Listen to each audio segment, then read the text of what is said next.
చూడండి, ఇలా mixie jar కడిగిన వాటర్ ఇప్పుడు నేను ఫ్రూట్ జ్యూస్ చేశాను. సో ఈ వాటర్ కూడా నేను వేస్ట్ చేయట్లేదు. అలాగే బాగా కడిగేసి 2-3 సార్లు మనం కడిగిన వాటర్ ఇది చెట్లకు పోయండి. మంచిది కదా, ఫ్రూట్స్ కడిగిన నీళ్ళే కదా. మన ఫ్రూట్స్తో మనం చేసిన జ్యూస్, మిల్క్ షేక్ కానీ ఏదైనా వాటర్ ఇదంతా కూడా చెట్లకు పోయచ్చు, ఏం కాదు చెట్లు. ఓకేనా, ఇలా మనం సేవ్ వాటర్ చేయాలి. మనకు వాటర్ చాలా ఇబ్బందిగా ఉంది. తెలంగాణ, హైదరాబాద్లో అయితే చాలా చాలా ఇబ్బంది పడుతున్నాం. పెద్ద పెద్ద కమ్యూనిటీస్లో వాటర్ సప్లై మంజీరా స్టాప్ అయిపోయింది. ఎందుకంటే గోదావరి నుంచి మనకు నీళ్లు రావట్లేదు, కంప్లీట్గా స్టాప్ అయిపోయింది గోదావరి వాటర్. సో మనం నీళ్ళకి ఏం చేయాలి?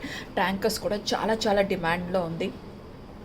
రాత్రి 11:30 వరకు అక్కడ ట్యాంకర్ మనిషి దగ్గర కూర్చుంటే కానీ తను ఒక ట్యాంకర్ ఇవ్వట్లేదు. డబ్బులు ఇచ్చినా కూడా మనకు ట్యాంకర్ సప్లై రావట్లేదు కమ్యూనిటీస్కి. సో దయచేసి అర్థం చేసుకోండి, మీ పిల్లలకి చెప్పండి, పెద్దవాళ్ళకి చెప్పండి, అందరికీ చెప్పండి, వాటర్ని సేవ్ చేయండి.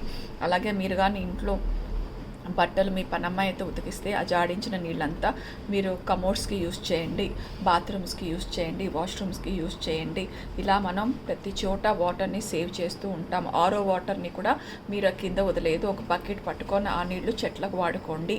గిన్నెలు కూడా తోముకోవచ్చు. ఆరో వాటర్ ఆ బయట అవుట్లెట్ ట్యూబ్లో నుంచి వాటర్ పడతాయి కదా, అది కూడా సేవ్ చేసుకోండి ఫ్రెండ్స్. ఈ వీడియోని తప్పకుండా మీ ఫ్రెండ్స్కి, రిలేటివ్స్కి అందరికీ షేర్ చేయండి. ప్రతి ఒక్క మంచి బిందువు చాలా చాలా విలువైనది. వాటర్ లేదు ఇప్పుడు కంప్లీట్గా. Save water, save earth.